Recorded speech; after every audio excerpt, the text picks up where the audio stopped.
Atëherë përshëndetje shqiptarë dhe shqiptare, përshëndetje shpend. Përshëndetje Tedi. E premtja vjen gjithmonë shpejt, nuk e di pse vjen kaq shpejt e premtja, por ndoshta nga që punoj me 200 tonë në 2, edhe ti me emisionet e tjera aty te ACTV-ja, edhe unë këtu te Tru Podcasti, pothuajse për ditë. Kemi pasur këtë javë lajme pa fund. Sepse neve na ka ndodhur një gjë shumë e bukur që e kemi diskutuar dhe javën e kaluar. Na ka ardhur vajza e presidentit dhe këtu në fshatin ton demokratik është bërë, si thuash, fest. Po, si quhet, jo nata e beqaris, po muaji i mjaltit u kurorzua me një fjalim të komandant lejtnant Edvin Kristaq Ramës në parlamentin e Izraelit, ku deklaroi se Shqipëria është i shtet i cili ka mbajtur me forcë dinjitetin e të përndjekurve hebrejnë gjatë luftës së dytë botërore, duke bërë këto lloj glitchesh atë këto lloj spazmash nervore që ai quan oratori ose për krenari, por që në thelb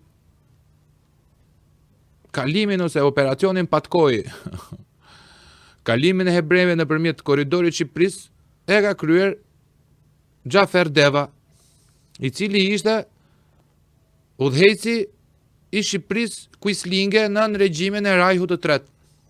Partia që drejton Edi Rama momentalisht, e cila është bija në rastin më të mirë ose pjella e partisë më kriminale që ka njohur ndonjëherë Shqipëria, Partisë Komuniste, që i vrau të gjithë intelektualet dhe i syrgjënosi pjesën tjetër, duke krijuar individin e ri socialist, proletarin, fshatar, pa pik dinjiteti, që punonte vetëm për partinë, nuk ishte zot, po zoti i tij ishte Enver Hoxha dhe Partia Komuniste e Shqipërisë. Dhe thate diçka tjetër. Unë nuk jam lider musliman, gruaja ime është muslimane, por djali im i vogël mund të jetë edhe hebre. Tani, pyetja që ne kemi shtruar sot do shumë e thjeshtë. Nga biu gjithë kjo dashuri mes Shqipërisë dhe Izraelit? Si ta hamendja atë? Shiko, a mund ta nis njëherë duke thënë që kemi zhvilluar industrinë e lajmit. Jemi vend që po prodhojmë lajm këto kohë të fundit. Po prodhojmë lajm shumë se shumë vende të tjera. Jemi në krahasim me vendet e rajonit, jemi pak më lart. Rama është në një pikë e shoh pak të stresuar, e shoh në një pikë drejt fundit dhe është i gatshëm që të lëpish çdo lloj gjëje që i det përpara. Dhe këtë herë lëpiu diçka në Izrael. Ka lëpir diçka në Francë, të nesërmen mund të lëpir diçka në një vend tjetër të botës. Është i gatshëm të lëpi gjithandej. Dhe këto vende nga krau tjetër presin dikë që ti lëpi. Sepse jo në fund ditës. Ai mund të bëj pazare shumë të bukura me Shqipërinë që mund të jenë interesat afatgjata të këtyre shteteve. Mbase mund të zgjerohen në popullsitë e tyre, me influencat e tyre dhe sigurisht që pazaret e Ramës mbase mund të jenë të frytshme për këto vende.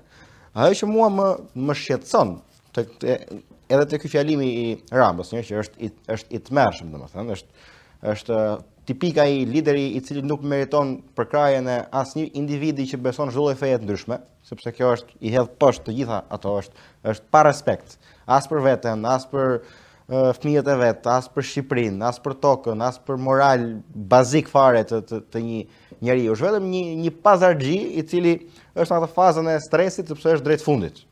Po është një pazarxhi jo i keq. S'mund të them që është një pazarxhi i keq. Po të ishte pazarxhi i keq nuk do ishte këtu ku ishte. Sot e kemi kryeministër. Ajo që unë dua të merrem e dua të theksoj sepse shoh se sa lajm ka bërë kjo punë. Dhe duke parë që shumë analistë, shumë media merren me këtë pjesë, jam i detyruar të jap një mendim lidhur me vetë faktin që ne po shpenzojmë këtë energji kohore për të marrë me këtë pjesë. Dhe dua të jap një drejtim në bazë të atij opinionit tim, që kam edhe qendrim. Opinioni im dhe qëndrimi im është që Shqipëria është në një fazë operimi, pra është një person i cili po operohet nga mjekët flas. Dhe gjatë kohës operacionit vjen dikush dhe thotë, shiko thotë, ka probleme me Mëlçin, ky po ja fuskot, po thot mjeku.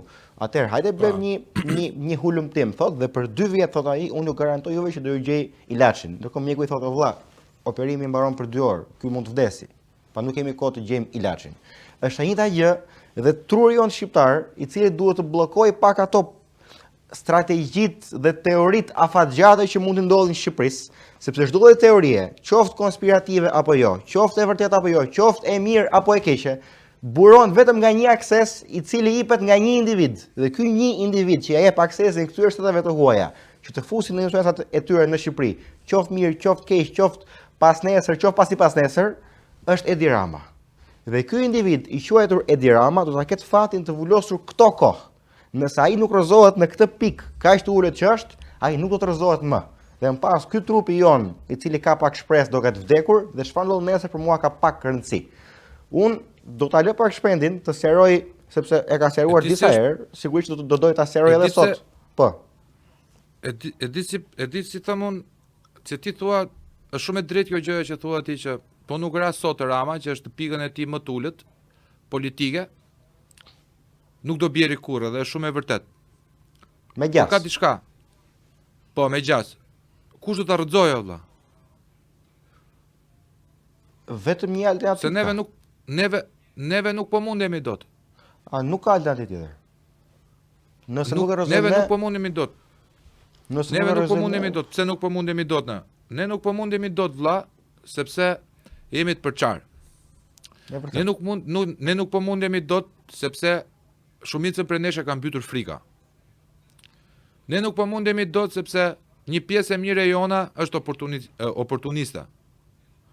Edhe nuk i gjykojmë dot ti, Tedi. Pse është oportunist? Se secili zgjedh mënyrën e vet jetesës. S'kemi ç'ti bëjmë asaj. Ne nuk po organizohemi dot sepse jemi në luftë për kauza. Pra, përpara se të luftojmë, neve mendojmë se si do ndahet plaçka e luftës. Dhe që këtu del një lloj mercenarizmi që ja e rrëzova unë këtë, po ti marri Tedi atributet? A kupton? Sepse unë i shoh njerëzit këtu. Vinë sa për të bë foto. Mblidhen sa për me thonë që shiko se unë fola.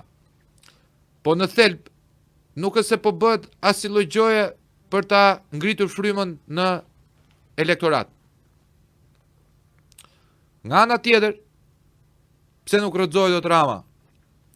Nga ana tjetër, partitë politike opozitare janë të përçara. Janë të përçara dhe edhe me njëra tjetrën dhe me syresh. Edhe brenda organizimeve të tyre. Partiake ka përçarje.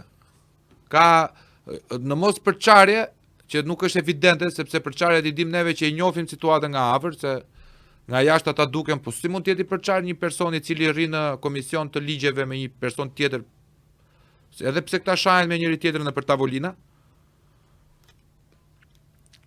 Nuk ngjall shpresë, pra elektorati nuk e ka luksin për të targetuar tek një pikë politike e cila të gjithë të lloj vrulli apo të gjithë këtë lloj, si thot shpendi, makabriteti politik ta përkthej në veprimtari politike, pra ta ndjekim me gjykat, ta ndjekim me kallëzime, ta ndjekim me diskur publik, me diskur politik, çikosh deputet cilët pranohen dhe shkojnë nëpër zona që janë afër njerëzve.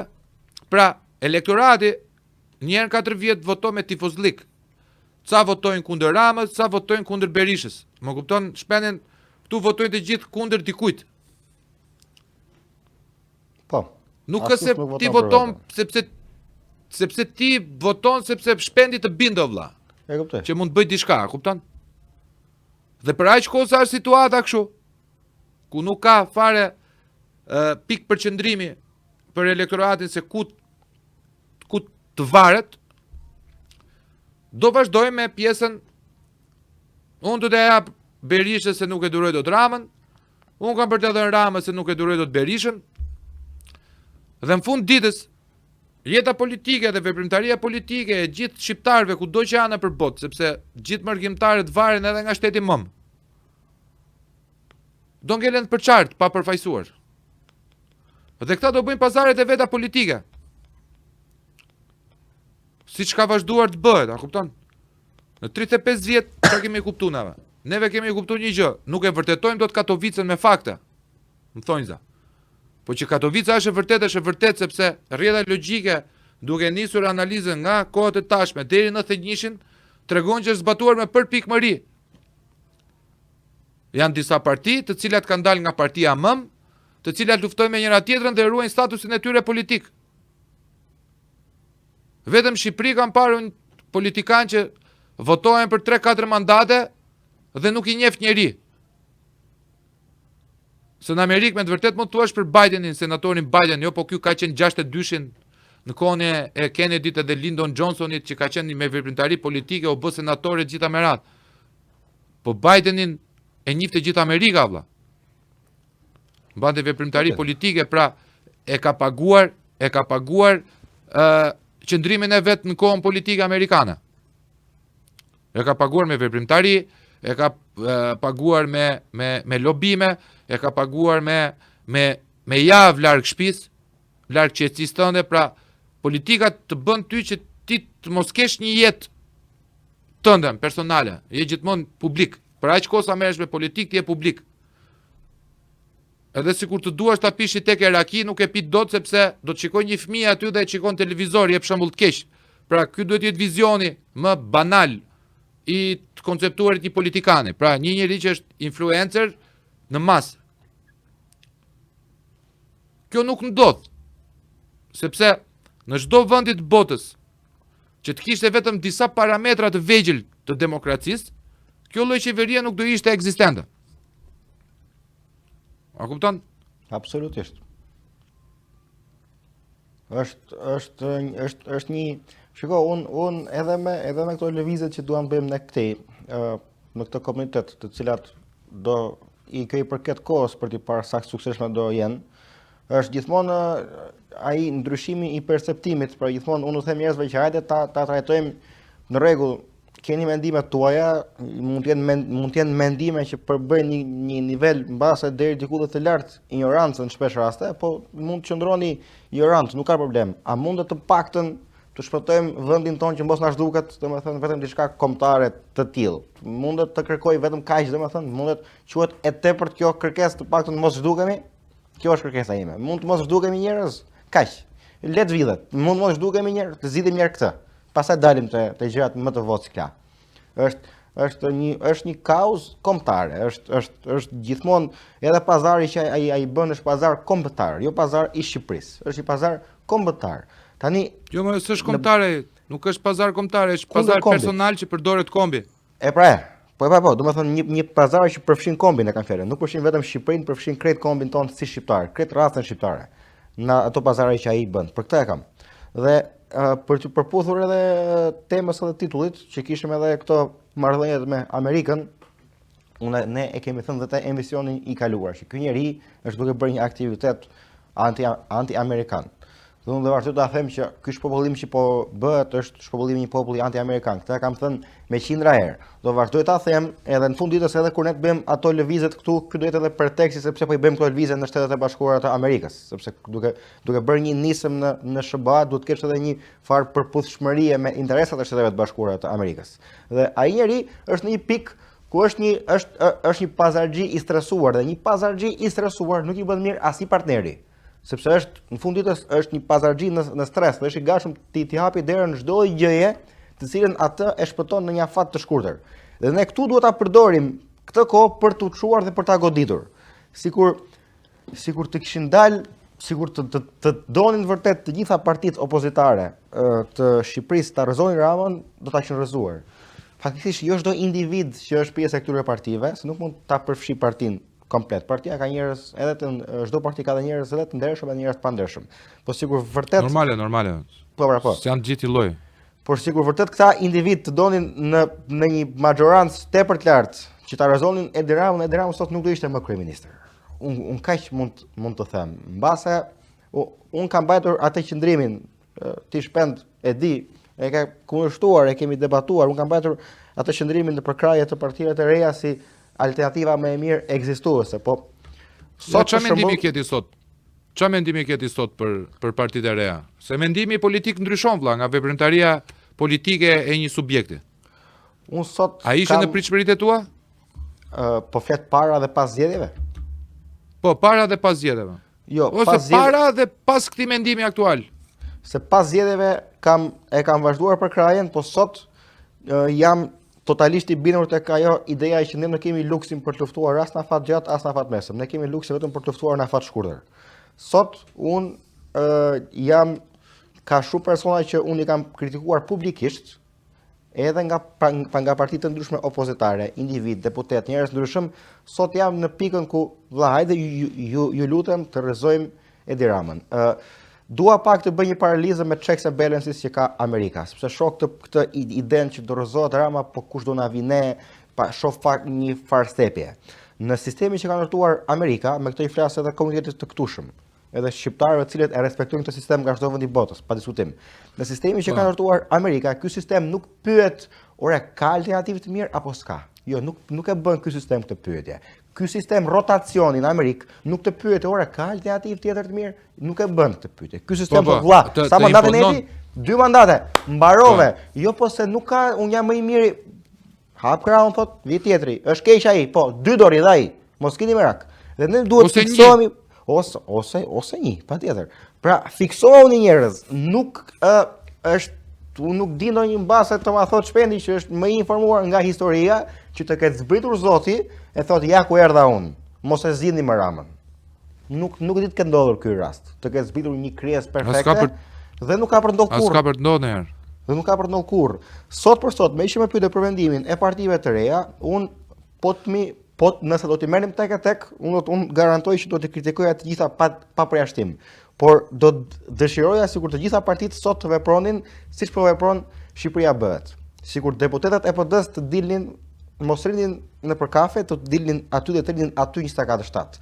Se gjithë shoqatat të dilnin dhe të rrinin aty 24/7. Po këtë ta bënte populli masivisht, jo një subjekt.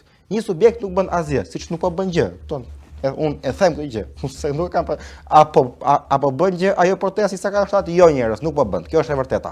A do të bën nëse ju do ta bënit masivisht pa diskutim që po, shoqata, jo vetëm opozita, sepse opozita nuk është e mjaftueshme. Duhet përfshihen nga zona gri, duhet përfshihen shoqata, duhet përfshihen aktivistë, mund vitin njerëz nga mërgata nëse do të bësh diçka masive. Dhe sa ata do të qëndronin, do të bënin ata sakrificë.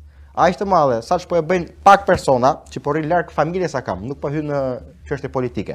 Sikur ta bënin gjithë atë, pa ju bashkuar, nuk o flas ti bashkohen. Unë nuk jam pjesë e Shqipëria bëhet, që t'ju them juve hajde ti bëni me Shqipëria bëhet. Unë jam i pavarur, po unë çfarë mund t'ju them juve? Hapeni një gjë në krah. Unë konkretisht po të kem njerëz nga pas, siç këto parti i kanë, do të kisha dal atje edhe unë në krah. Në krah, po jo, nuk jam me Shqipëria bëhet, rrin krah. Nuk jem me PD-n, se nuk ka rëndësi Shqipëria bëhet. Rrin krah, nuk jem me shenjën, rrin krah, shko si shoqat. Shko si shoqata e pemëve. Ku dëgjon, shoqata e pemëve bën një lëvizje, bën diçka. Ti ke propozuar grevurie, që mua më për rehatin e prapanicës së ngrohtë të disa deputetëve më duket shumë e largët që të pranohet. Unë do them sikur të paktën të niste njerë me një protest pak më të zgjatur, sepse protestat që po shoh sot i shoh turistike. Pra vlerat e protestave i shoh vetëm që rritet pak xhirja e bizneseve të zonës. Është e thaj shej në opinion. Kur unë të shoh një protest masive, tha, do jetë kur të shohim qepenat e biznesave të mbyllura. Ndërsa kur bëhen protesta masive sot, qepenat jo që nuk mbyllen, po hapen se thonë do dalin protestuesit nga protesta të kapim një lek. Pra këta janë protesta turistike. Ka diçka, në radhë parë duhet t'u jap një përgjigje gjithë pyetjeve që bëhen live-in e YouTube-it të Trup Podcast Media Official. Video me avokatin është bërë private vetëm për të bërë me blur të gjithë dokumentat e fotos që u transmetuan dje, për arsye se mund t'i japim armikut një klauzol se si ta dëmtoj. Duke i bërë me blur, heqim përgjegjësinë nga podcasti që platformat rrije pa goditur. Ka që thjesht është. Nuk ka asnjë lloj censure, nuk është prerë asnjë lloj gjëje fjalëve të avokatit. Është hequr vetëm me blur pjesa e fotove për arsye diskretizmi. për arsye parimeve. Parimet e mia janë që asnjë lloj kundërshtari nuk do preket në familje. Atë lloj mendimi e ndaj ndryshe me avokatin për gjithë juve që po pyesni, e ndaj ndryshe, e thash dhe dije që e ndaj ndryshe, jo që është e frikë kam vetën time sepse Zotin e dashuroj. Jo për çështje frike, çështje parime. Unë nuk i futem Tedit në familje, Tedi nuk më futet mua në familje. Nesër do jenë vetë politikan, disa do më duan, disa do më urrejnë, edhe unë lë punë pa bërë, se kam, nuk është se jam Zoti, nuk ka ardha i forma shkurre se pa djegur që ti je perfekti. Do vit ju kërkoj votën. Ndash ma jep, ndash mos ma jep vlla, po me nonën, me babën, me gruan time, me fëmijën tim, kur jam publik, s'ke pse merresh. Për këtë lloj gjoje, neve kemi bërë një lloj, si thua, një lloj modeli, një lloj parimi që nuk do preket asnjë lloj gjoja. Edhe pse mu bë surpriza, kështu që besoj se gjithë juve ndjekësit e Tru Podcastit që jeni 135 veta në kohë reale tani që po pyesni. Mos u shqetësoni se pasi të mbaroj episodi me Tedin, do hidhet, do uploadohet ose do hapet, do bëhet private se është i njëjti stream, nuk kemi hequr asgjë, i videos me avokatin. Jeni shumë të mirë. Më fal Tedë se më duhej me Jo, patjetër. me bokët. Më fal se po thojete, ç'a mund t'i thojë ti shqiptarëve?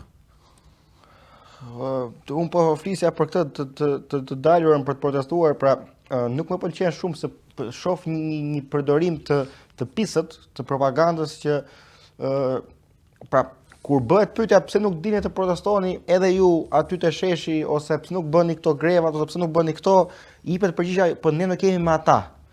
Ose jo po se nuk bëhemi bashkë me partia të tjera opozitare. E kupton, për shembull del Bjafus Kot X politikan thotë unë nuk jam me PD, nuk jam me SHEA, pse ti bashkohem unë kësajt ose asajt. Ore, mos u bashkoni më njerëz, po dili më në krah, Unë shumë bukur, pra shembulli konkret është ky, kur PD-ja bëri protestën në para kryeministrisë, pak më tutje ishte edhe këta personat e lapaj të cilët spostohen sepse policia nuk e lejon të rrinë më para kryeministrisë.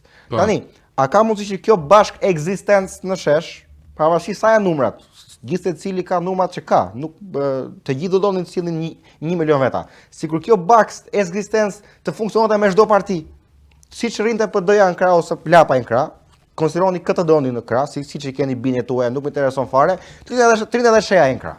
Po të rinë edhe Nisma Thuri në krah, po të rinë edhe Qori në krah. Ku do i çonin njerëzit? Do i spërkasin me ujë, po do largohen njerëzit. Ku do ikin? Nisma Thurje o Tedi është avokati i popullit, ajo s'është parti, është vetëm një person. Një person dhe punëtorët e tij. Ç'a u bë me sa ai duhet të japi donation nga partia? Ç'a do bëhet me Nisma Thurje? Se un më ka ardhur shumë keq, realisht. Më ka ardhur shumë keq se Nisma Thurja ka pas disa votues që vërtet kanë besuar në anti-sistem llakun dhe gjithë ata votues të cilët 2 persona që ishin në krye të partisë, pra Pano dha u tërhoq për arsye të incidentin që ndodhi mes Lapaj dhe Shabanit. Shabani më keq akoma u bë ai që u bë dhe gjithë ata votues kanë ngelur tani thotë valla ç'a do bëhet me partinë tonë? Kjo është skandaloze. Kishte e tmerrshme. Ishte një shembull që ka dëmtuar çdo ç'a do bëhet me votat që kemi dhënë, ç'a do bëhet me besimin që kemi dhënë në gjithë këto kohë. Janë mbi 10.000 votues, të cilët sot janë lënë dhe janë disrespektuar. Kështu si është probleme vlla. Problemi është që njerëzit ka diçka kur të bie një hall, po ta lexosh atë Tony Robbins te How to Awaken a Giant Within, si të zgjosh gigantin e brendshëm. Thot varet nga pyetja që i bën ti vetes kur të bie një problem. Pse më ra mua apo si do ta zgjidh dhe çfarë mësova? Pra, këta lloj elektorati që shumë i mirë, që kanë besuar vëlla se elektorati nuk ka të bëjë me shpendin që u merr votën. Shpendi manipulon dhe ata kanë besuar me të vërtet në antisistem llikun e Endri Shabanit e nko. Këta lloj elektorate, këta lloj njerëzish kanë dalë më të fituarit, sepse kanë kuptuar një pjesë një copës nga arti i manipulimit të politikës. Të pakën morën vesh se çfarë nuk duhet votojnë vëlla. A kupton? Se duhet parë me do qajmë tash? Jo, nuk do qajmë se na mori votën na gënjeu, nuk zgjidh gjë. Pakën mëso diçka nga gabimi që bëre. Absolutisht, vetëm që kur vit tjetri të flasi kot. kot, ti thua Sali Berishës ik. Nuk i thuaj Sali Berishës ik, i thua hajde në Mejdan. Unë jam i zotis aty në debat. Doja ta përmendja sepse është përmendur vetëm Turp Endri që bëri këtë, Turp Endri që bëri atë dhe nuk është përmendur shpesh që ore po këta votues, si nuk po flet njëri për këtë elektorat 10.000 veta, ai sa të jenë një vot tjetë, sepse ne në Shqipëri kemi sepse nuk i intereson vërtet. Sepse nuk i intereson në vllajem. Nuk i intereson fare se ç'a bëhet me elektoratin. Tyre u interesoi që ai lloj elektoratit të jetë aq i zhgënjur sa të shkojë te ky që po shahet. Pra, ai do li keq hajeni tek unë. E kanë gjithë të drejtën e botës. Dhe ç'është e vërteta është i gjë që ngjit. Pse ngjit? Ngjit sepse me të vërtetë Endri Shabani bëri një lojë pistë me Adriatik Lava vëlla. Ç'është e vërteta? Unë nuk e di a është i pistë si politikan Adriatik Lava.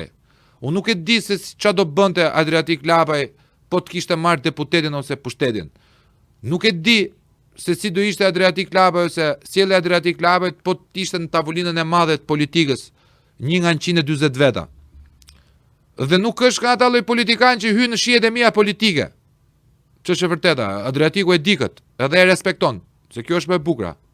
Adriatiku e di që unë dhe ai nuk kemi shihet të njëjta as në qasje politike, as lloj gjë, se unë e njoh dhe personalisht, dhe si djalë me mua kam shumë respekt dhe besoj se ruan të njëjtin respekt ndërpersonal. Pastaj si çështje politike, dihet botërisht që unë dhe ai jemi dy shtylla që s'kemi as i pozicion të kitët, as i lloj pikën tangente përpos dëshirës që të dy neve kemi një dëshirë të tmerrshme për të hequr Ramën dhe secili lufton në mënyrën e vet. Ai aty para kryeministrisë me grupin e vet, unë nga Tru Podcasti, ti nga Michigani, kemi mbledhur disa njerëz se po bëjmë, kemi nxjerr pisqollat, edhe po gjojmë kundër mretit, në thonjza.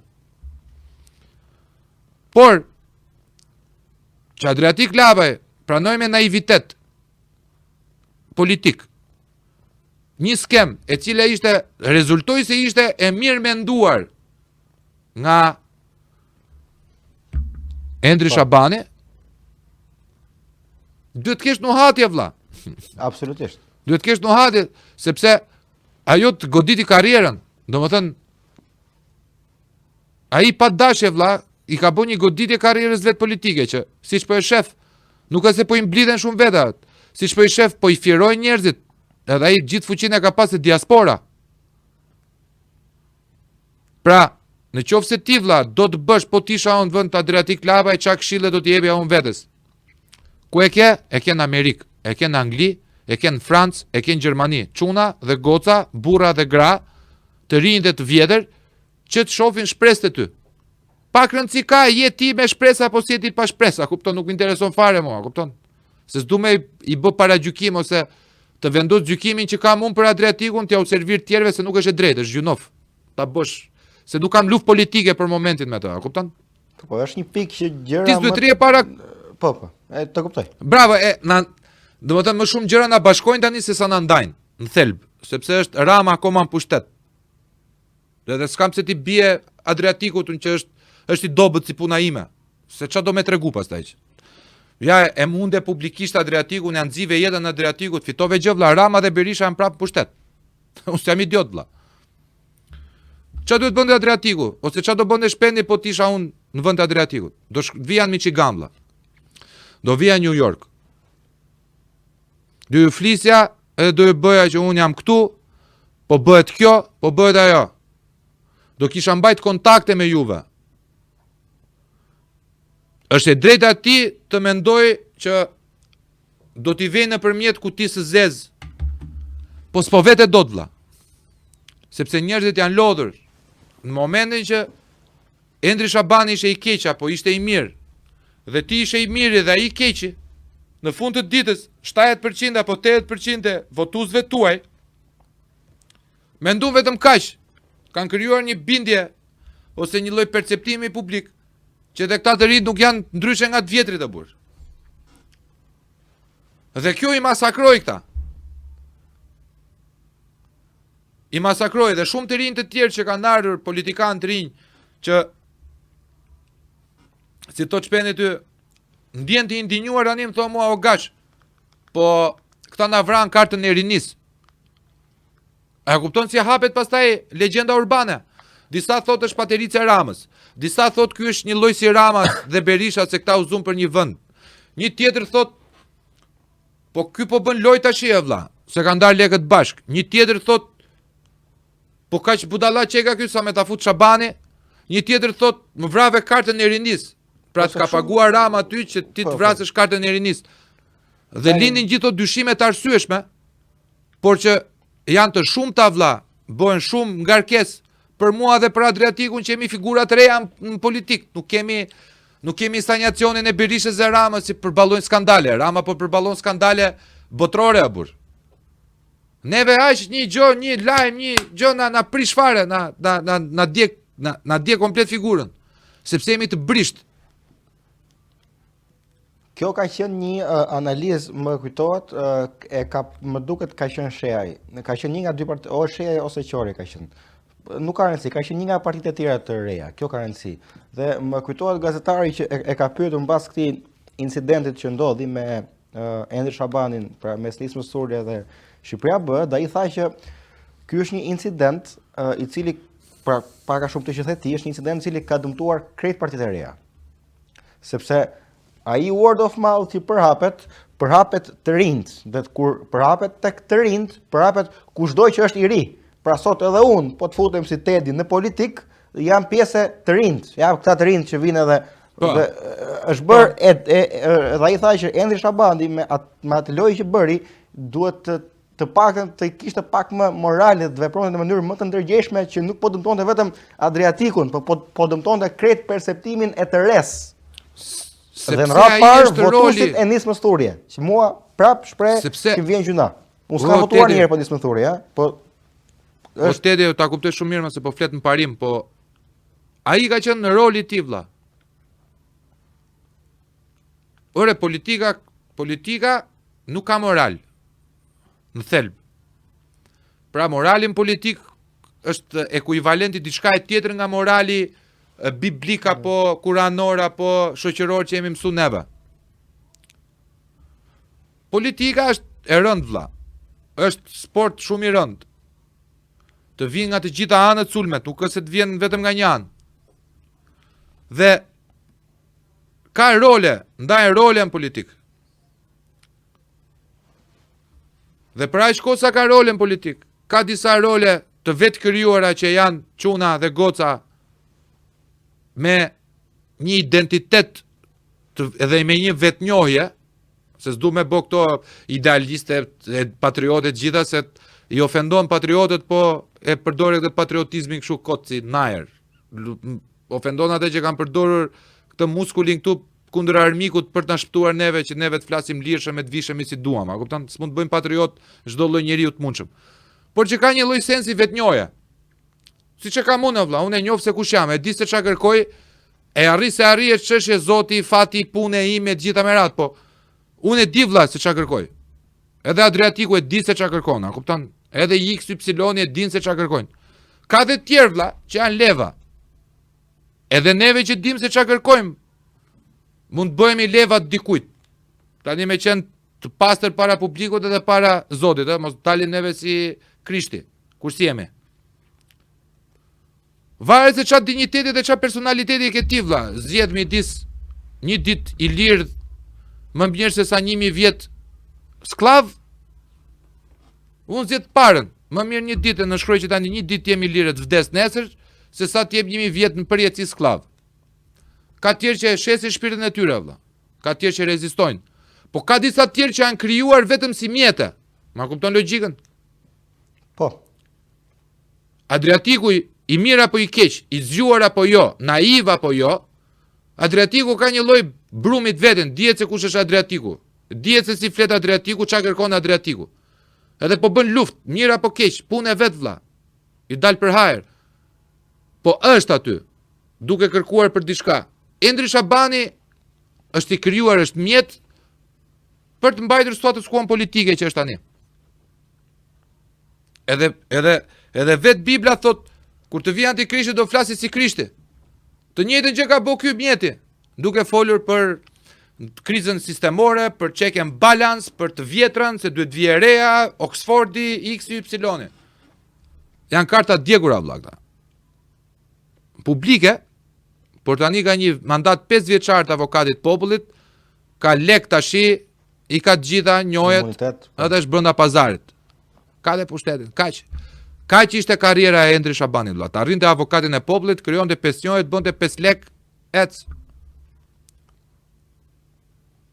Ne kemi zgjedhur rrugë ndryshe. Adriatikun qofse do duhet zgjidhem midis Endri Shabanit edhe Sali Berishës, që janë dy të këqij për Adriatikun, zgjidh të keqe më të fortë vëlla. Që edhe po ta futi e ke paramenduar ti vetes si do ta fusi dhe ruaj shik. Se e ka parë me neglizhencë Endri Shabanin. Hajde se s'bën gjë ky bufi. A kupton çfarë do bëj ky? Ky është lur. Është qofte. Po jo vëlla, ai qoftja të merr në qaf. Strategjia politike që këta kanë pasur, pra nisma me Shqipëria B, ka qenë që Shqipëria B do mbronte zonën e Tiranës. Dhe po ta keni parë, njerëz, Shqipëria B ka qenë aktive në Tiranë vetëm para se të bëhej koalicioni. Pasi koalicioni u bë, Shqipëria B nuk bëri asnjë takim në Tiranë. Bënte takim në çdo cep botës, po jo në Tiranë. Sepse supozohet që Tirana ta merrte nismathurje, pra niveli i besueshmërisë, dua të them, ka qenë i lartë tek nismathurje, sepse të besosh Tiranën në Shqipëri është të besosh pak a shumë gjysmën e punës. Pavarësisht se ajo punë nuk po tregoj, pra para se të plasë skandali, unë ja bëja pyetjen vetes, si ore kjo nisma sikur pra ka pak disbalancë në përpjekjet që po ndodhin. Nëse vazhdoi punë dhe pastaj doli kjo. Por të kthehemi pak te Amerika dhe Izraeli me Shqipërinë, pasi folëm, pa duhet flasim pak për marrëdhëniet me Amerikën, që nuk kemi një ambasador sot, edhe për këto tentativat për pazare, sepse ne shqiptarët e këtushëm të Amerikës, ose më saktë të Michiganit, sepse kur marrim Amerikën, marrim hëse Amerika bashkë, domethënë, ndërkohë distanca Kaliforni-Florida është krejtësisht botë më vete. Por ne shqiptarët e këtushëm atë perceptimin që kemi në Michigan është shumë interesante që të majt ose të djathtë kemi një perceptim kundër Edi Ramës si një figurë e cila nuk përfaqëson asnjë krah politik. Por fatkeqësia që na ka rënë ne është se këtë perceptim e kemi edhe për krah kundër Ramës. Duke padur këtë perceptim për krah të ndryshëm, ne përfundojmë duke mos reaguar. Po kjo do i përkasim më tepër dhe një temë që do ta bëjmë më në të ardhmen. Çfarë mendimi ke për këtë mungesën e ambasadorit? Po ja anunçojmë. Po ja anunçojmë një sekondë, po ja anunçojmë që tani që javën tjetër dashur miq, mos harroni ta shpërndani, ta bëni like, juve 170 veta që jeni dhe dërgoni donacione në Trup Podcast Media Official. Gjithashtu na gjeni live edhe në Facebookun e Albanian Community Television TV, ACTV. Bëjni follow, bëjni like, sepse na gjeni çdo të premte ora 20:00 Trup Podcastin dhe ACTV-n në bashkëpunim. Për ambasadoren amerikane, unë nuk dua t'i futem fare undergroundit, Tedi. Pse qysh tek çal fjalesh apo çaj informacionesh lëvrojnë këtu në mënyrë të nëndhenshme, le ta quajmë thonjza. Unë po i futem simbolikës gjeopolitike dhe politike. Fakti që Shqipëria nuk ka akoma të emëruar një ambasador është sepse Shqipëria, ose jo Shqipëria, sepse politika shqiptare nuk perceptohet si një partner i besueshëm i administratës Trump. Dhe po të shikosh edhe letra që ishte pas zgjedhjeve, ishte ne urojmë popullin shqiptar, jo qeverinë shqiptare dhe palët politike shqiptare. Amerika me atë lloj ka thënë që aleati jonë është vetëm populli atje. Sa e besojnë këtë? Nul. Sepse Amerika nuk mendon për popull, Amerika mendon për sisteme. Po pak rëndësi ka kjo. Mesazhi i koduar është te kjo lloj hipokrizie në thonjza, që nuk jemi me juve, jemi me këta. Nuk më intereson brëndia, sa e vërtet është që është me neve apo jo, po më intereson mesazhi që jepet nëpërmjet përkrahjes ton tek palët politike. Që ta perceptojnë pak njerëzit, na i thuaj pak se e kam zërin pak të ngjirur sot.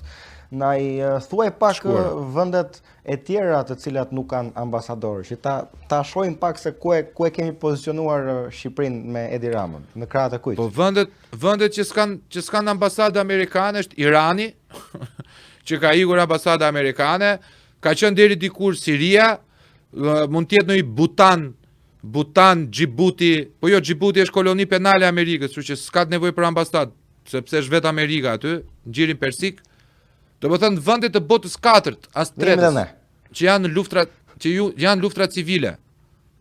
Për shembull nuk ka pasur në Republikën Demokratike të Kongos sepse ka qenë lufta civile me Boko Haramin. Edhe konsullata amerikane dhe franceze gjithmonë janë larguar që aty, sepse janë vënë në luftë, nuk rrezikojnë jetën e ekuipazhit tyre, të ekipit tyre.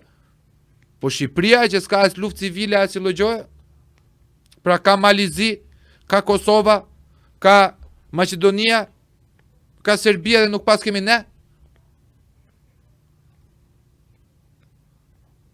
E kisha vetëm që se kur thua skemi e perceptojnë sa e perceptojnë. Doja që ta thoje këtë që ti hyj pak më thellë njerëzve në mendje çfarë do të thotë kjo gjendje, edhe atyre patriotëve shqiptaro-amerikan këtej, që duan Amerikën fort, ta kuptojnë se si Amerika mendon për atë qeveri të andejshme të Edi Ramës, edhe me që shiko, po, vazhdo. Shiko ç'a ndodh.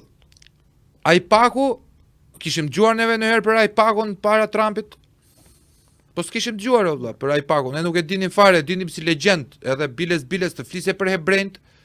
Ishte kështu, ishte antisemitizëm, edhe thoshe që këta kanë kapur Amerikën. Trumpi që duket si kukulla e këtyre, i përplasi me imazhin që të gjithë amerikanët sot vëlla, të gjithë ata që merren me politikën amerikane e dinë që AIPAC-u çeka një kancer në Kongresin Amerikan, i cili investoka për luftrat Amerikës në llogarit Izraelit. Kjo është fitore madhe për aq kohë sa neve nuk i dinim, i kishim mbyllur, a kuptoni, i kishim mbyllur syt. Dhe vetë Amerika po përpiqet që të de-israelizohet. Nëse mund të heqë ndikimin e Izraelit në politikën e vetë brendshme dhe t'jashme. Vetë Shqipëria si pyk edhe shkon ban fjalim te kriminali luftës që ka sjell vrasjen e 40.000 fëmijëve o zotri në Gaza. E di çfarë do të thotë të vesh në bash fjalim në parlamentin e Izraelit me Bibi Netanyahu në krah të duartrokasja ai. Është një lloj sikur të thuash të bësh një fjalim që të thuash bëm shumë mirë që i vran fëmijët në Gaza sepse ata kur të rritet do bëhen terrorista. Është ekuivalent i kësaj vëlla.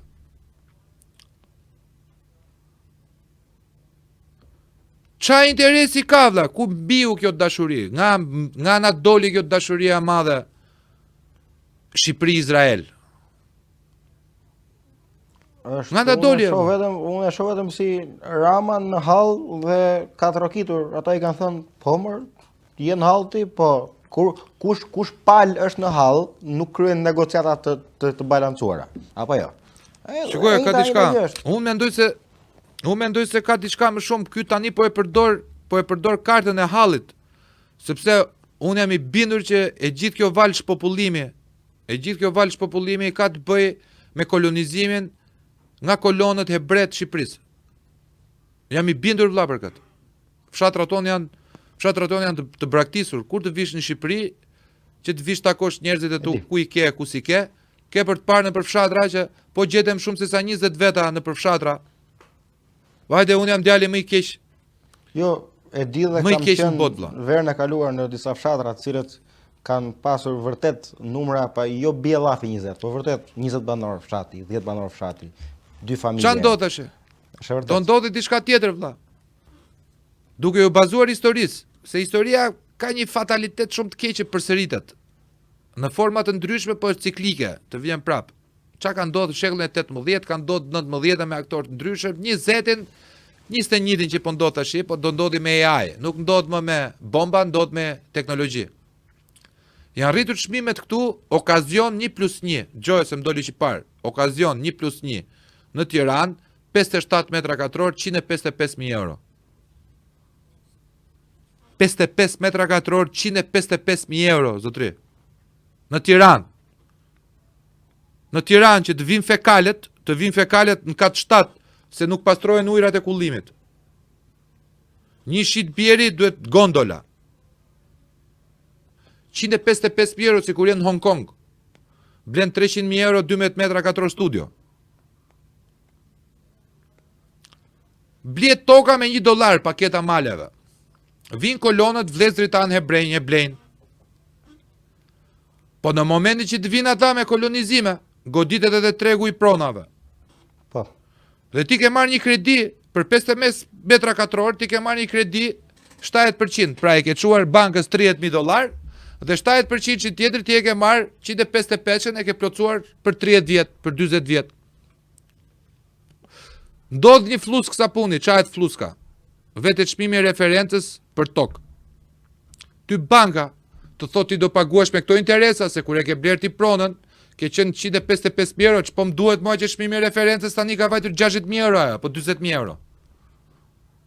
Dhe këtu futet banka me kapital hebre, këta të fucin t'japin me përqindje shumë të vogla ty, që ti të rekuperosh dëmin. Në fund fare ti e bër gojimi tyre, je sklavi tyre. Kjo është ajo që po ndodh vlla. Rama e ka përdor të lloj karte, pikërisht e ka përdor të lloj karte, sepse Rama tani është i dobishëm për ata. Unë ti kam larguar gjithi thot. E ke Shqipërinë e ke, ja marr tokat atyre idiotëve, ja marr tokat atyre budallenëve, i gjerë me dhun.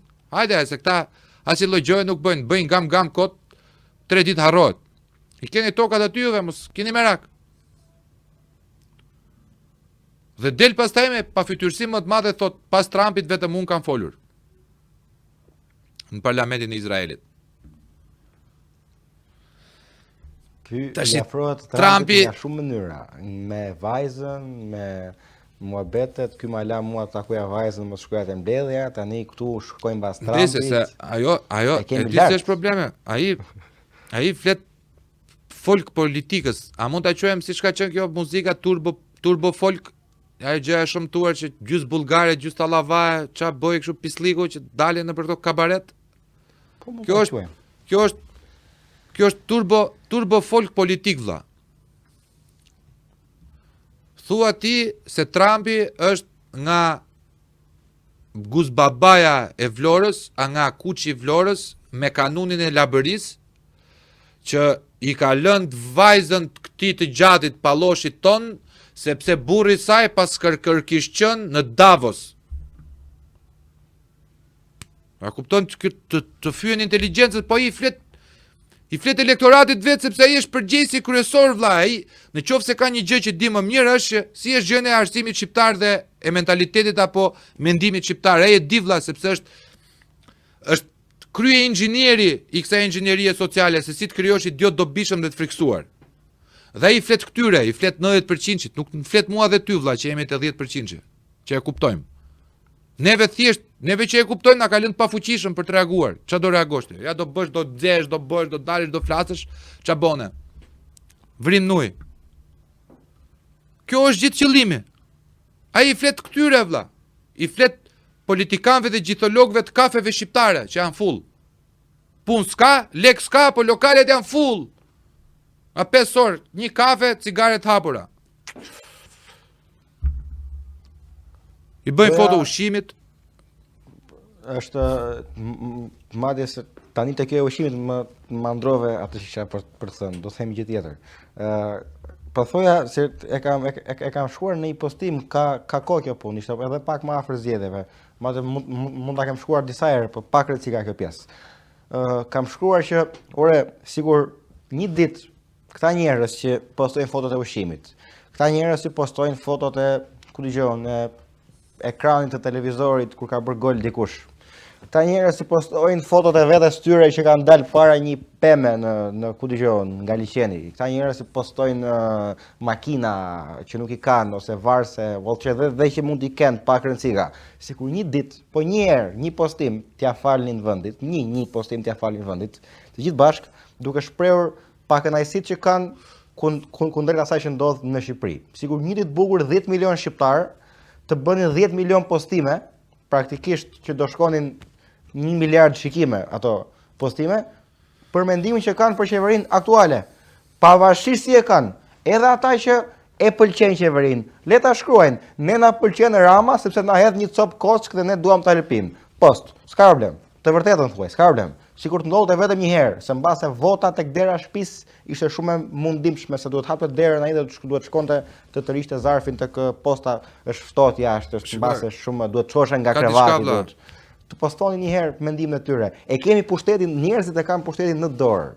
Qoftë edhe nga ajo që mund të bëjnë edhe nga rrjetet sociale, majs shqiptarë sa ne kemi në mërgat, po të donin e kishin degeneruar Ramën. E kishin bërë Ramën që Izraeli ta ndalonte në kufit, i thoshte, "Vi kanë ai," thoshte. Por nuk e bëjnë. Nuk mund të pretendosh nga një shtet i cili mbron gjithë pedofilët e botës të bllokojë një pervers të kalibrit të Ramës në kufi vlla. Atë pres nga Danimarka, po se pres nga Izraeli. Okej, se nuk e kisha çështjen e Izraeli, kisha idenë që Unë di të them vetëm një gjë që neve kemi një armë që as vet lobi zionist nuk e ndaloi dot kur ishte genocidi i Gazës. Sado që u munduan kanë paguar pafund para për të dalë njerëzit me zë me figurë që toj Hamasi është i keq. Nuk arritën dot vëlla, sepse fuqia e rrjeteve sociale është aq e madhe sa është e pakontrollueshme. S'ke çati bësh të gjithë botës, nuk mund të bllokosh ti 10 milion, 20 milion shqiptar duke të tallë bythë me Ramën. këtë dua të them. Si blokon dot vëlla. Është si puna vetëm rrafi mua, po të jemi 200 veta nuk kanë shanse të afrohen. Të kanë frikë. Po të jemi bashkë.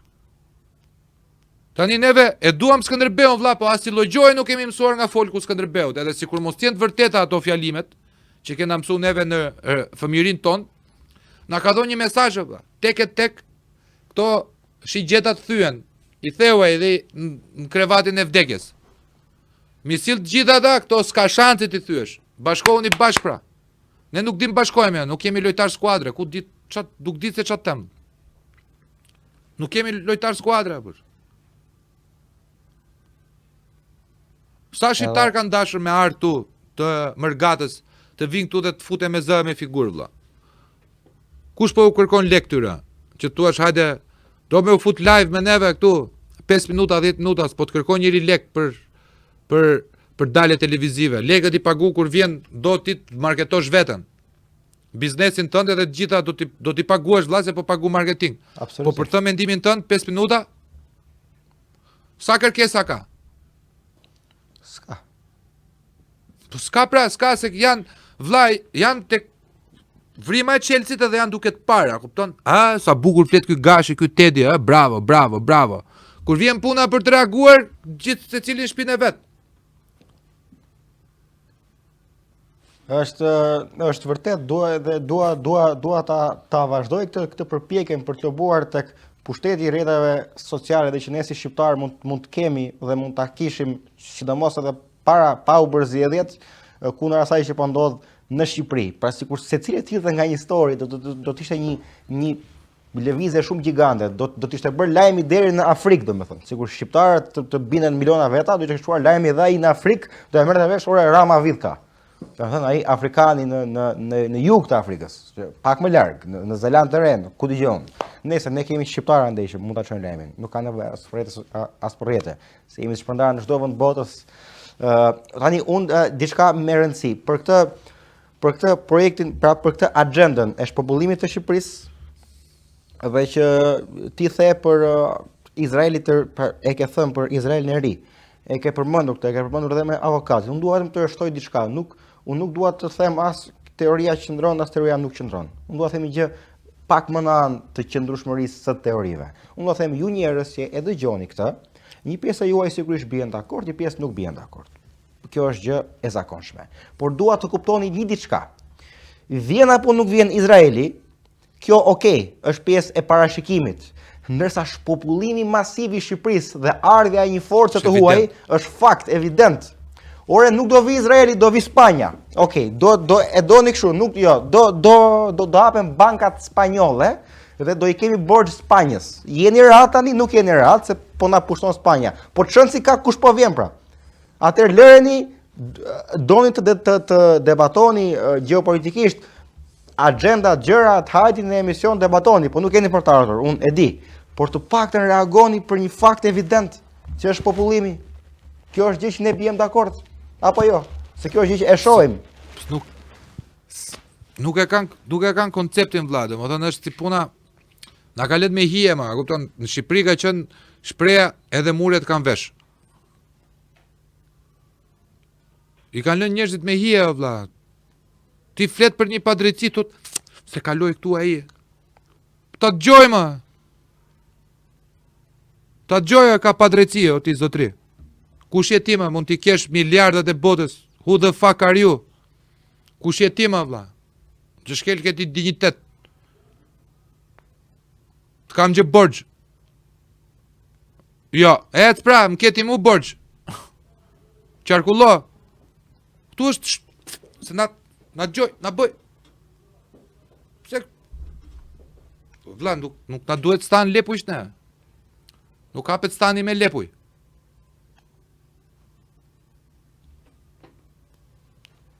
Lepuri një kërcitje të gjonë edhe i ngre veshët i rreth zemra me 300 sekonda, kupton? 300 rajën sekond.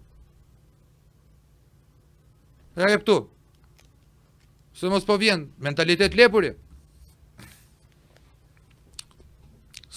Nuk më rezulton vlla, duhen luan. Në luftë duhen uqër dhe luan vlla. Ta kërkosh ka unë heroin. Po ti kërkoje heroin vlla, nuk është si të shpeni ty, nuk është problem të kërkosh heronja.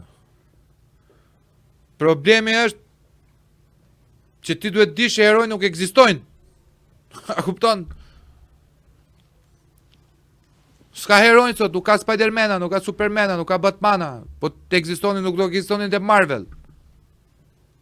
Po t'ishtë të vërtet. Po, pa tjetër. Po ishte do ishin një jetë reale, do ishin për filma ato. Të shikohen një jetë reale, të shikohen në Hollywood apo tash. Këta duan heronj. Churchill topulla me shok. Churchill ka qenë kot tjetër o vlla. Churchill ka qenë hero se luftonte kundër grekut. Erdhi pushtuesi mori armën i shetrim. Ti e ke pushtuesin e brendshëm edhe çfarë po bën as lloj gjoje. Kjo është vlla, do të thonë neve kemi luftë. E di se është problemi i kësaj lufte, kjo është luftë e shenjtë vlla, kur e mendon është luftë e shenjtë. Sepse është luftë shpirtërore. Nuk ke çfarë të bësh domethënë, duhet i penetrosh tjetrit në shpirt. Nuk ke asnjë lloj mjeti tjetër. Do të është lufta më e vështirë në botë. Kjo është lufta më e vështirë në botë vlla, me shpirtin. Se pjesa dërmuese e kanë shitur.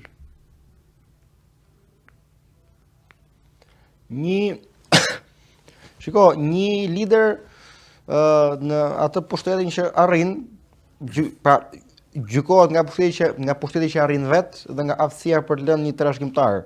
A mendon se ky kanceri që i ka vënë Edi Rama Shqipërisë në prapaskem po planifikohet një trashëgimtar i kësajt, apo mendon se kur Rama të largohet do të dali pak koka sipër nivelit të ujit, do të marrin pak frym. Si e mendon këtë? Në qoftë se flasim për trashëgimtar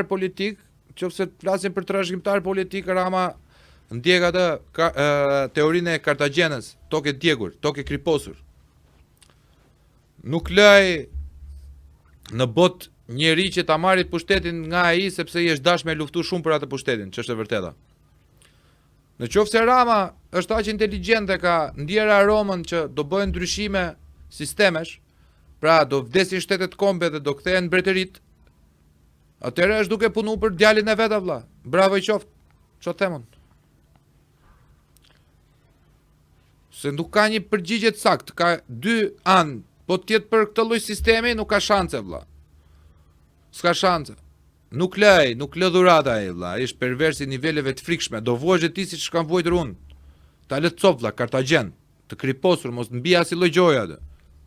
Po tjetë për pjellën e vet pastaj që e ka nuhatur, ka gjuar ato lobet, lozhat ku rri që do ndryshohet sistemi të gjitha, do kthesh mbretet gjitha, atëherë po, pse jo? Thash të shpëtonin paktën kur të na hikte, prandaj thash, se duket sikur s'po e heqim dot vet, prandaj thash. Ti iki vet paktën pastaj. Më dëshpërova Nuk është Rama, nuk është Rama nga ata që ikën, vëlla. Rama nuk është nga ata që ikën. Rama është nga ata që përdor çfarë do lloj mjeti për të mbajtur pushtetin. Sepse tani është në rabbit hole, është në zullumin që të krijon pushteti i përqendruar, pushteti shumë i madh. Është i varur tani, është i kapur. Është si puna e vrasit që vret se duhet me zhduk çdo lloj dëshmitari të mundshëm. Nuk vret më as për qef, as për asnjë gjë, e ka duty, e ka instinkt tash. Ky di shumë, hiqe, ky di shumë, hiqe. E njëjta gjë është edhe me politikën.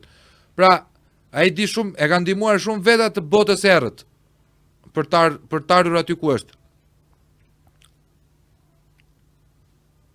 Rama ka padron, vlla. Kjo është e keqja.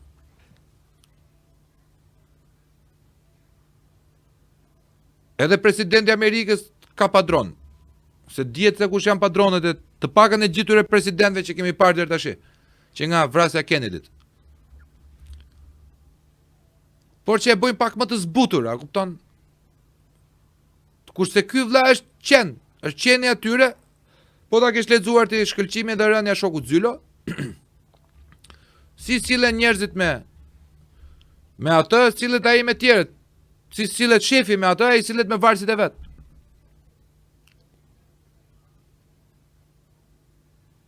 Edhe në përkëmbin e tallin në përbot, le këtë shohun që vete ky bën show, ky talent i madh, kupton, nuk është.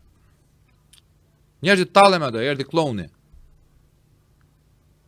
Vjen edhe bën këtu si mbreta, kupton? Mbreti Lakuriq. Sepse ai nuk do me i pa njerëzit mirë, o vlla, ta din shqiptarët se çau urrëti ka ai për njerëzit, nuk i japin votën. Nuk ka shanse, ai merr 0 vota. Ta din se çau urrëti ka ai për njerëzimin, për njeriun. Po u pëlqen arroganca, u pëlqen ai sharmi idiot, a kupton? Fillojnë, pastaj bën ajo gjëja që është kryeministri ky, është si po tallet me neve, ë? S'kemi parë ndonjëherë se këta të tjerë kanë qenë kështu, kanë qenë formal. Ky është na sham bukur. Personazh interesant. Po vajti u tha, vlla, vajti u tha njerëzve ndibër jeni qyryka burr. Po, I tha grave burrin e ke kota, kupton? Bën show. Edhe gratë duar trokisin, po me duar trokit gruaja ime kur shahem unë, po se pas kam gruaja, pas kam agjenta.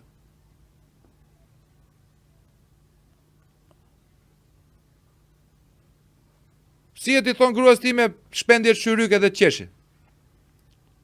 E duar trokasi, si?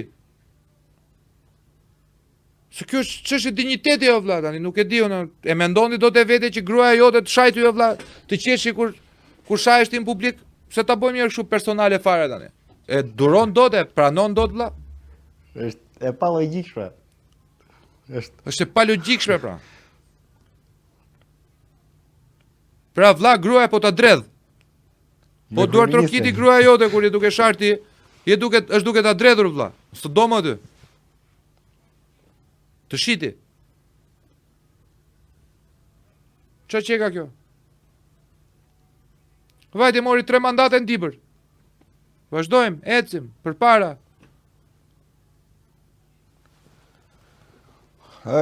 Duhet unë thash që jemi në atë fazën e operacionit, duhet një reagim shumë i shpejt, mbase unë do të kisha unë nuk është metoda që unë dëshiroj më shumë kjo që po filloj të ndjek kohët e fundit, sepse do të dëshiroja një fazë më ndërgjegjësuese, por dua me duart të lidhura bie dakord dhe me atë shprehjen që dikush që po mbytet nuk merr dot leksione noti, kështu që tani duhet është një fazë afat shkurtër ku duhet hequr të paktën një copë e madhe e kancerit, jo i gjithi, sepse një pjesë e kancerit qëndron nga karakteri i një populli i cili e përdhon kancerin, ajo pjesë nuk hiqet në afat shkurtër, paktën le të hiqet pjesa e prodhuar deri më sot për të dhënë një shpresë që mbase nuk do prodhojmë më një Edi Rama, do prodhojmë diçka më të mirë.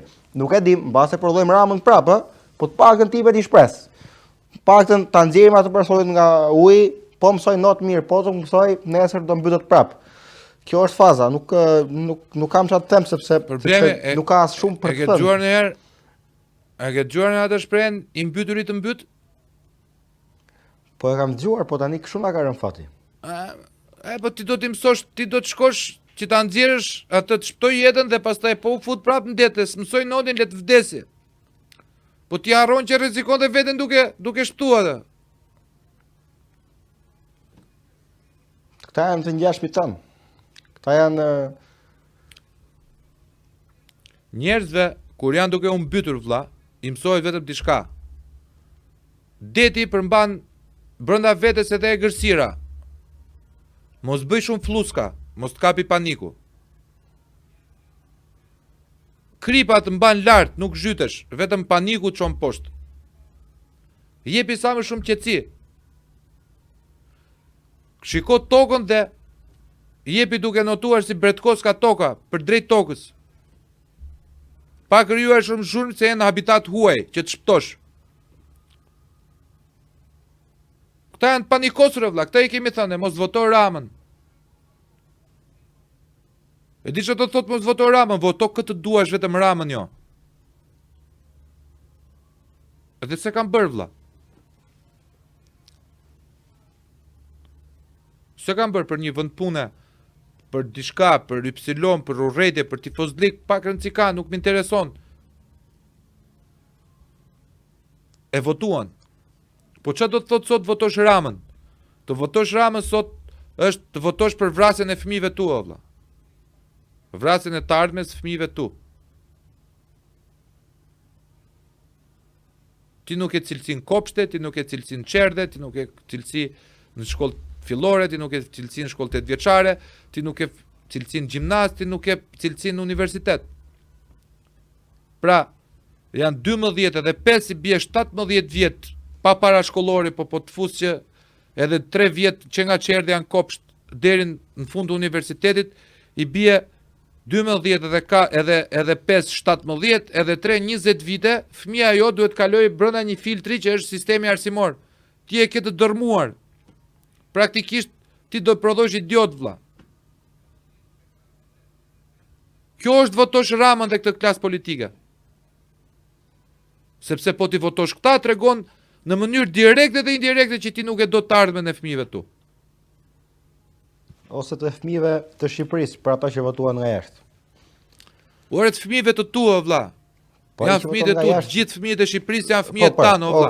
Okej, me këtë logjik po. Janë fëmijët tanë sepse fëmia jo do rritet në komunitet, nuk do rritet me mami me babin. Për ditë, do krijoj shokaj. Shoku djalit tënd është fëmia jot vlla, se do të vinë në shtëpi, do të flej me atë, do të rri, do të luaj. Neve mendojmë po s'ka gjë, se ka un lek. Edhe do ta influencoj. S'ka problem se neve jemi të dy me rroga. Ta plasë, ja blejmë gjitha fëmijës tonë, e çojmë kurse private. Pra e ka më të thjeshtë ta çojnë për kurse private tek person, se sa të bashkohen gjithë prindrit bashkë vlla dhe të krijojnë një emërus për bashkë që të forcohet arsimi. Tash sa idiot duhet të jesh të mos e bësh kët. Edhe kjo është edhe fakt, kjo nuk është vetëm simbol, sepse në arsimin në Shqipëri, të paktën nuk po e them 100%, po 90% atyre nxënësve që kanë hecur, kanë pasur se s'bën një mësues tjetër përveç mësuesit të shkollës. Pra gjithmonë sistemi arsimor ka qenë i dështuar, por kanë gjetur një zgjidhje të tyre në pavarur puna tyre e kanë arritur. Por të përkrahesh ose të mbështetesh vetëm tek sistemi, edhe mos kesh pak atë të pavarësisht tënd është totalisht një dështim ekstrem. Dhe prandaj ne të prandën e ardhshme do të flasim për një manual të kësaj propagande. Se unë e di që gjatë kohës i Shpendi po e thoshte këtë, dikush në një vend po mendon që po është e vërtet, është kështu Rama, po ata tjerët mund të jenë më keq, kështu që unë e di që po e mendonit këtë. E di që gjatë kohës ne kemi folur, keni menduar, po mirë, po Shqipëria është më mirë se çka qenë në kohë të komunizmit, po ecën Shqipëria. Pra e di që i fusni këto mendime patetike dhe ignorante në kokën tuaj, por prandaj ne të prandën e ardhshme do të flasim për një manual, do ta quajmë manual. Manuali ose deshifrimi i propagandave më kryesore të Partisë Socialiste, të cilat janë propaganda të lodhur afare themi drejtën, por ato po funksionojnë. Ne do merrem me atë çka po na i dëmton popullin. Do isha shumë i lumtur sikur ne të gënjeheshim nga diçka më me kualitet. Por jo, gënjehemi nga një kockë, të cilën do ta analizojmë dhe do ta deshifrojmë sepse në fund ditës ajo kocka përveç se të ul dinjitetin, po del edhe që të lë pa bukë, se njeriu nuk rron me kocka. Do të në fund ditës të bie më keq. Është ajo buka që ti e zgjedh për lirin, pa ajo buka atje vetëm një vakt. Te vakti i dytë do ngordhesh për të ngrënë. E prandaj për këtë arsye kemi zgjedhur që të premten më ardhshme ta bëjmë një manual të tillë me secilin prej këtyre propagandave të ndarë në pjesë, në mënyrë që njerëzit që mendojnë në mënyra të ndryshme të përputhen në atë që kanë besuar. Pra me pak fjalë do bëjmë një demontim ose demaskim të propagandës së shëmtuar që ju hidhet atje duke ju përdorur mallin që keni për vendin, duke ju përdorur arsyet e largimit nga vendi dhe duke ja ushitur si vlerë të tyren dhe pa aftësi të kundërshtarit. Na ndiqit premten tjetër, ora 20:00 nga unë dhe nga Tedi Mene, Tru Podcast, ACTV. Natën e mirë, ju përqafojmë. Natën e mirë.